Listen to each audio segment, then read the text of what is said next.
Hello, a warm welcome to all of you to the class once again. Now, before we start our topic for today, I would like you to keep this in mind. Since from chapter 9 we have started learning about the world political scenario that is happening around the world. We learn about chapter 9. We learn about the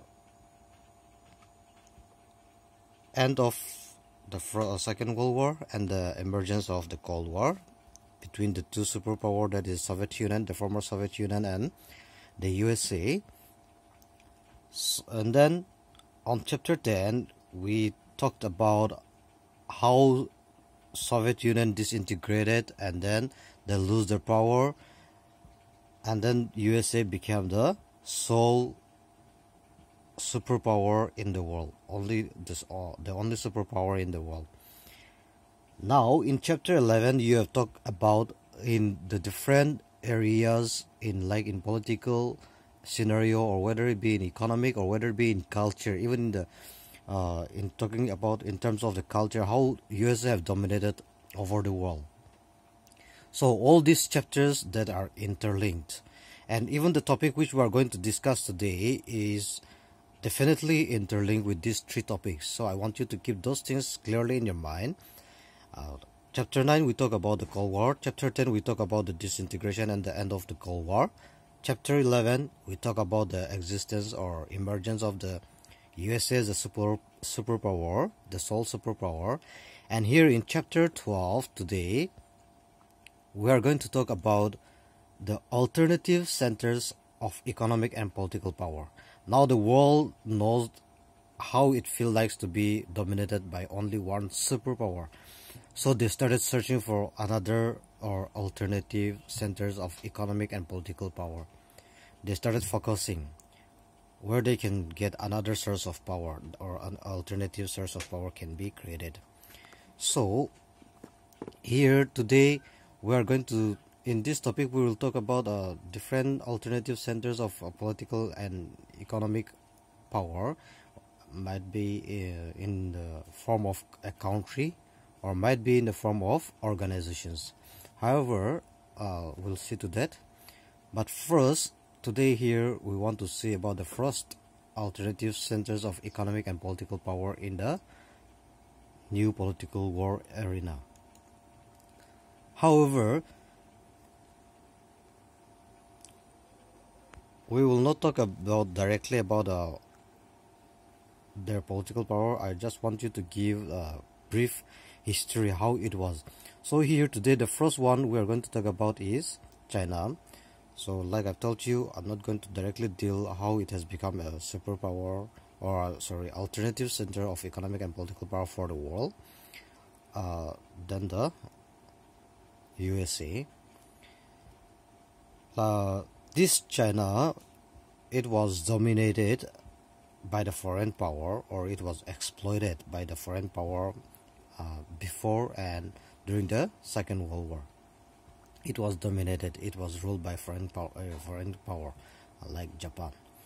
So right after the Second World War they were left with extreme poverty, with unemployment and economic crisis. That was the scenario or the picture of this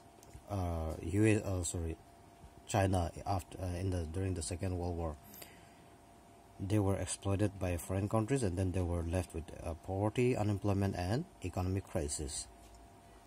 And then right after that, after the exits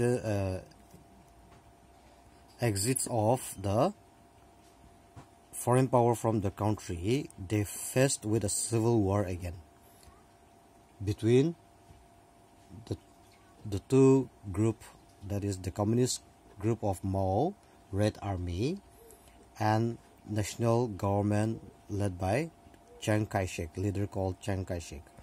So there was a clash or civil war between these two groups. The other one was led by Mao Zedong. His group was known by the name Red Army. He was a communist, and the another group was led by Chiang Kai-shek, and his group was known as National Government. So that is another history that we need to know about this USA. And then this People's Republic of China was proclaimed only on 1st October 1949. Now we know PRC. China, we call it as a PRC, People's Republic of China. So it was proclaimed. This name was proclaimed. It was given the name PRC only on 1st October 1949. So that was another history about. So in historically, when we look back, it was okay. This civil war, it came up and then it was won by the Red Army or the Mao Zedong group. So he was a communist. So he led the China follow this economic policy of a former Soviet Union. Now former Soviet Union, they followed the communist ideology or communist economic ideology, where everything was controlled by the state. I've already mentioned that to you. I don't need to go back there. So their factories, their bank, their commercial establishment, everything was controlled by the state. And then their initial year was focused totally on the industrial and the technical development of the country. So under Mao Zedong, China was following the communist ideology of state policy, economic policy, where everything was controlled by the state. Individuals were not given any freedom, or they were not given the right to establish any business of their own or something like that. And then their initial year after the end of civil war, they started focusing on developing the industrial and technical developments. And then some of the important decisions were made in 1970s, modernization and then open door policies, which helped the country to start surpassing all the economic development. And then this made the leader to take the new modernization and other policies into their to bring changes into their economic policies. So there was a introduction of a modernization, idea of modernization and open door policy. We'll come to that later. By 1970s, which helped the growth of China's economy greatly.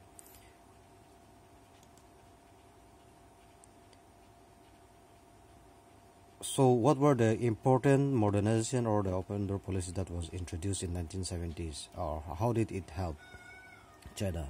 The first one was China's political isolation ended and then got admitted into UN on 26th October 1971, and then the leader started visiting various foreign countries.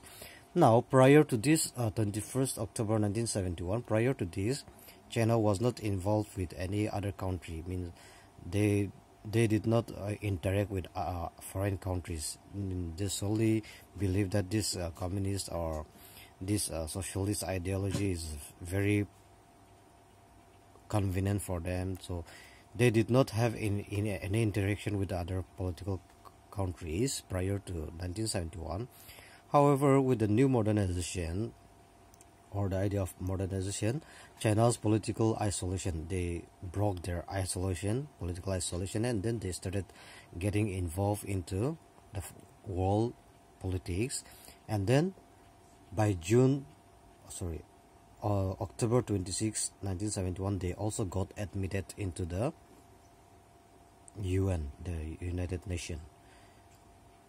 And she is also one of the superpower now in United Nations. And by starting with that, the leaders of the China, they started visiting foreign countries to explore and then to see how the other countries are functioning politically, economically, and many other more. Secondly, this Prime Minister of China, known by the name Zhou Enlai or Zhou Enlai, whatever. Okay, whichever one you write, it's going to be a correct one. So you can write either Zhou and Lai or Zhou and Lai. Both of the name belongs to the one same person, and then they use any of the one.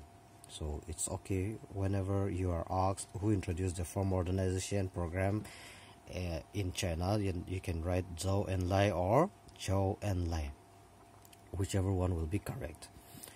So he introduced a form modernization program that was in the field of agriculture, industry, armed forces, science and technology. Now these were the four main focus of the form modernization introduced by Prime Minister of China, known by the name Zhou Enlai.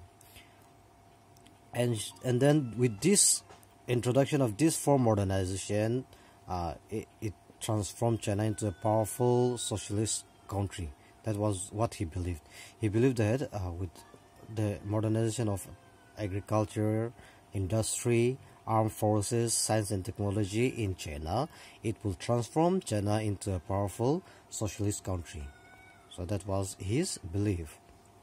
So he introduced this form modernization program in the field of agriculture. I'm repeating that for you again: industry, armed forces, science and technology.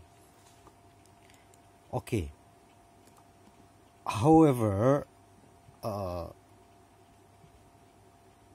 China was not still a superpower even with those things. So with the, let's see what happened after the era of the Mao Zedong. Post Mao Zedong. Post means after. Okay. So after Mao Zedong era, what happened to the China's economy? Let's see. So who was this Mao Zedong? Mao Zedong was a former president of the People's Republic of China, PRC, from 1949 to 76. He built China based on economist or communist or the socialist ideology. That's I have already mentioned that to you. So he was a former president of the PRC. So after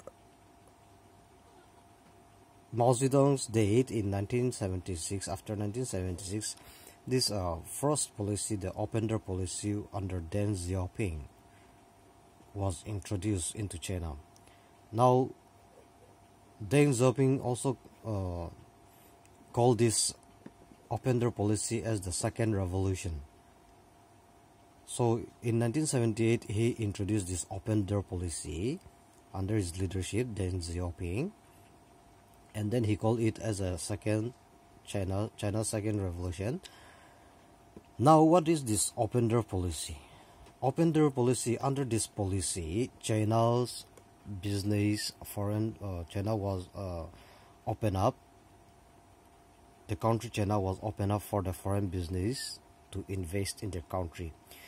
Now, they were not having a good relation, I mean they were not having a good interaction with the other foreign countries, so their economy was stagnant. There was no development because no foreign countries came to invest in their country.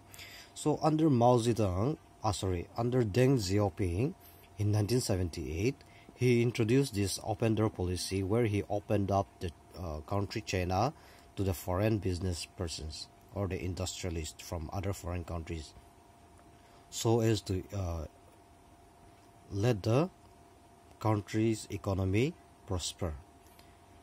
So under this open door policy, China was open up to the foreign business who wants to invest in their country. So that was the first policy under the after Mao Zedong.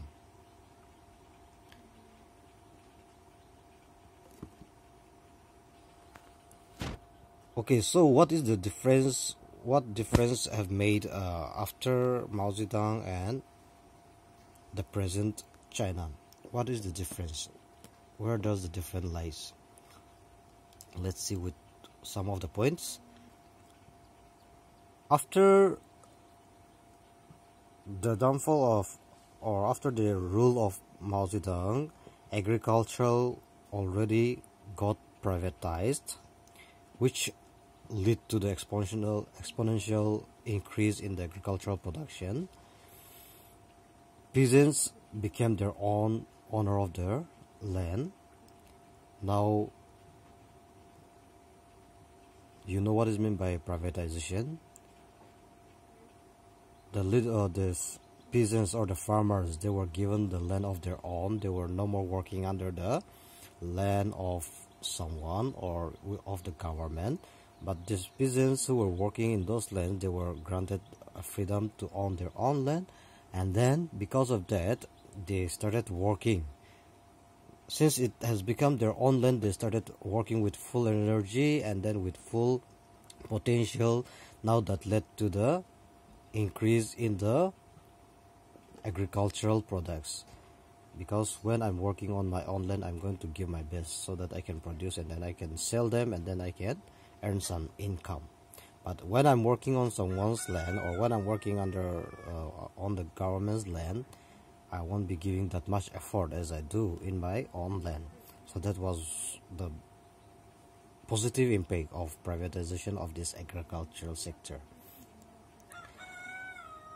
This collective farming was followed because this collective farming was followed during the command economy or the socialist economy, during this socialist economic ideology under Mao Zedong, and it was abolished. And then since it was leading to the stagnation of the development in the rural economy, so agricultural was privatized, collective farming was abolished. That was the first thing, because this, like I've told you, collective farming, they will be given a plot of land, and then all the farmers will be asked to work there, and then they will be paid accordingly.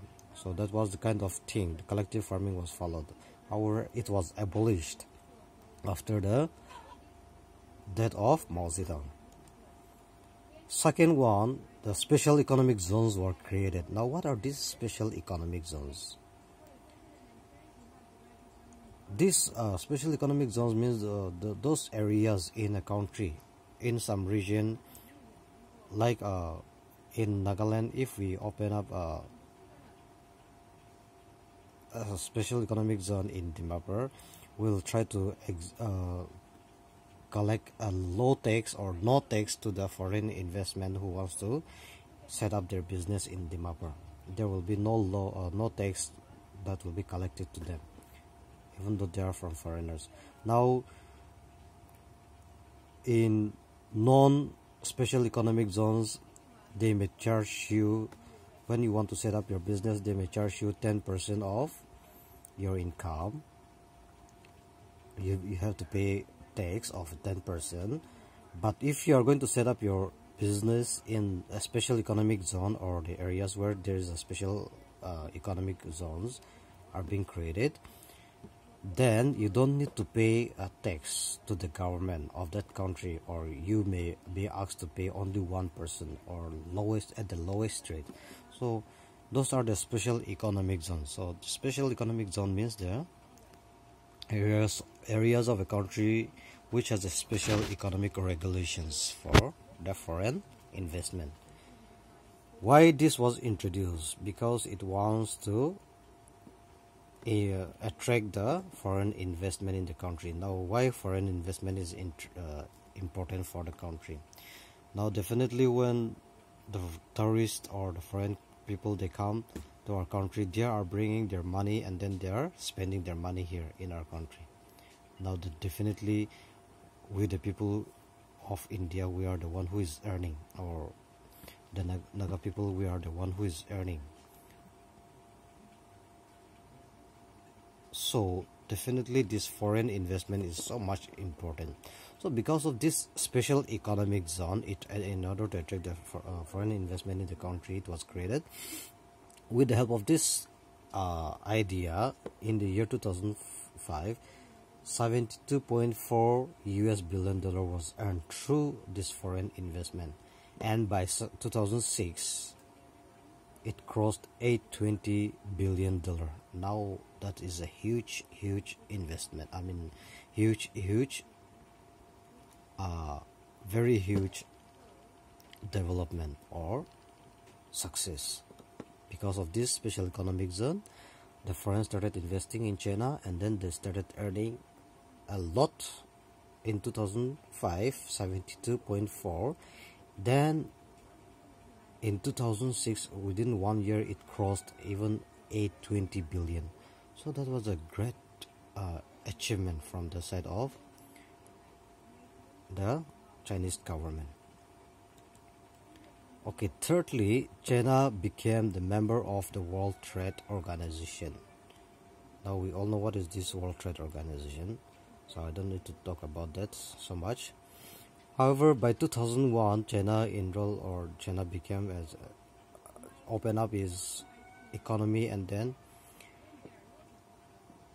they became the part of this World Trade Organization.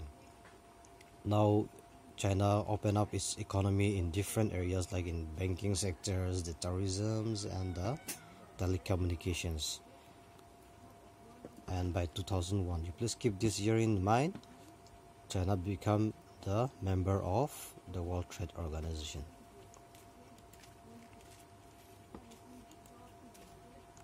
Okay, now with the introduction of all those new economic policies, let's see what was the results, or what was the impact, or what was the effect of the new economic policy in China. The first one was China became the leading producer of the steel and the cement with a more than 60% share. Now they have enough money so that they can spend those money in exploring their own natural resources with more effective or more sophisticated technologies. So definitely when they started exploring their natural resources, they will start earning more again. So by introducing this new economic policy in China, they became the leading producer of the steel and the cement with more than 60% of share in the world. Now if an individual country is having a 60% of the world's share, then I think we need to give a thought how big it is or how great it is. And then by 2006, more than 80% of world's consumer electronics were produced in China. Now if you go to the market, any of the market, you can see the electronic production of the Chinese government or the country China. So by 2006, and then we are now in 2021. Now let's just imagine if they have covered 80% of the world consumer electronics for the country or for the world, then by now let's imagine how much percentage have been increased, or how far they have covered the whole world because of their good electronic productions. Now the mobile phones, the gadgets which we are using, it mostly come from the China. So by 2006 only it has covered 80% of the world's electronic consumptions. They are the leading producers, or they are the leading exporters of these electronic goods. By 2010, China's economic stood with $4 trillion US. That was the strength of the China's economy in 2010. $4 trillion US. And then it also led, since the foreigners, they started investing in the country, they started teaching them the skills how to develop. Now if I set up a phone industry, how to manufacture a phone, now I have to teach those who are employed in my factory or in my industry, so that they can produce a good mobile phone for the sale. So definitely when the foreigners, they started investing in China, the people of China, they started learning, or they started learning the skills of those things, and then because of that there was emergence of a new and increase in the skilled workers and the professional class of people in China. New class of people emerged. They were professional and the skilled workers. Even their skill started increasing. Many young people, they started learning many new skills, and then many professional started emerging, and then this new class of group started emerging in China. However, with all these things, with all these changes or development that has been introduced, still China faced with unemployment. Please keep that in mind. China is not free of unemployment. We may be thinking that, oh, since China is doing these things, 80% of our consumption of electronics or 60% of production of steel and cement in the world, then China must be very rich. There won't be any unemployment. No. Still, China is fighting with unemployment in their country. That is one of the negative thing about China. Okay. China also started investing in this Latin America and African state, and then it started projecting itself as one of the major global player, and then started to give the image as a rising alternative power of USA in this present time. So today we are going to talk only about this China as an alternative power of USA. So these are the few things that we have talked about China, and then because of all these things, it has given power to China to become as an alternative source of economic and political power in the world, alternating to USA, the power of USA. Now China is becoming one of the superpower next to USA. Now USA cannot act accordingly or has her own wishes, whatever or whenever she wants to do, because there are countries that is rising up to check its economic and political power, or even the military powers of the USA. So that's all for today. I hope you have learned something. If there is any doubt, you can let me know.